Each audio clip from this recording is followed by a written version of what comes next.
আপনারা জানেন যে আরজি করের যে নৃশংস ঘটনা, সেই নৃশংস ঘটনায় গোটা বাংলা শুধু নয়, গোটা দেশ শুধু নয়, গোটা বিশ্ব আজকে কাঁদছে।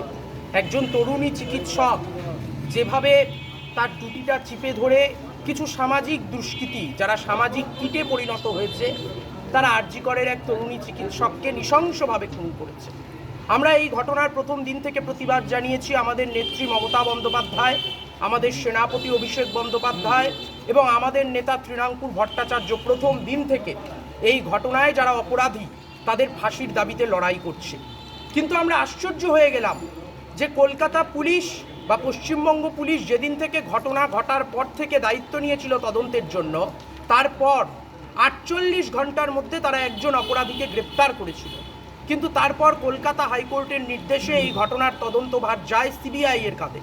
কিন্তু কি আশ্চর্য, রবি ঠাকুরের ভাষায় বলতে গেলে বলতে হয় আজকে বিচারের বাণী নীরবে নিভৃতে কাঁদছে।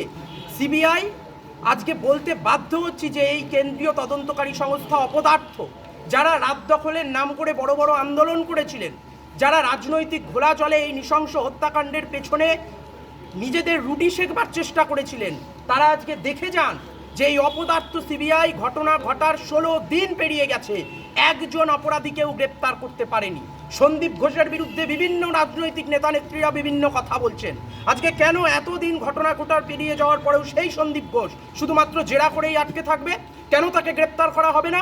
এটা আমাদের নেতা অভিষেক বন্দ্যোপাধ্যায় 28 আগস্টের মঞ্চ থেকে বলেছেন। তাই আমাদের দাবি, সিবিআই বিচার দিক।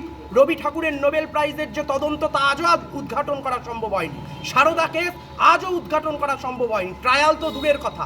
আজকে এই নৃশংস হত্যাকাণ্ডের প্রতিবাদে সিবিআই যে অপদার্থতা দেখিয়েছে এবং যেভাবে বিচারের বাণী নীরবে নিভৃতে কাঁদছে, তার জন্য দক্ষিণ দিনাজপুর জেলার প্রতিটি কলেজে কলেজে, বালুরঘাট কলেজেও এই বিক্ষোভ কর্মসূচি অনুষ্ঠিত হচ্ছে। জেলা সভাপতির নির্দেশে প্রত্যেকটি কলেজে কলেজে দক্ষিণ দিনাজপুর জেলায় বিচারের বাণী যাতে নীরবে নিভৃতে না কাঁদে, তার জন্য আমরা প্রতিবাদ বিক্ষোভে সামিল হচ্ছি। আরজি কর কাণ্ডের যে নারকীয় ঘটনা, সেই নারকীয় ঘটনার ফাঁসির দাবিতে এবং সিবিআই যেন এই বিচার ব্যবস্থা সম্পূর্ণ করে এবং দোষীদের দৃষ্টান্তমূলক শাস্তি দেয়, তার দাবিতে আজকে বালুরঘাট শহর তৃণমূল ছাত্র পরিষদ এবং বালুরঘাট কলেজ তৃণমূল ছাত্র পরিষদের পক্ষ থেকে দোষীর শাস্তির দাবিতে, ফাঁসির দাবিতে আজকে ধর্ণা কর্মসূচি। ধর্ণা হবে কতক্ষণ? ধর্ণা চলবে, চলছে। Hotel Blue Heaven, room and restaurant, AC and non-AC deluxe luxurious room available. AC restaurant, Indian Chinese food available. Anandanagar, Kollani, Nodia. For any information, call 6291085586.